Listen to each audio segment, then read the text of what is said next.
Öncelikle herkese merhaba. Dizi TV kanalıma hoş geldiniz. Yepyeni bir video ile karşınızdayım.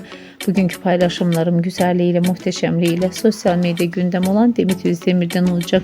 Dizilerde başrole çekilen, hayranları tarafından sevilen Demet Özdemir şık görüntüsüyle sosyal medya gündem oldu. Görüntüleri bir araya toplayıp sizler için paylaşıyorum. Umarım beğenirsiniz. Benden bu kadar. Hoşça kalın arkadaşlar.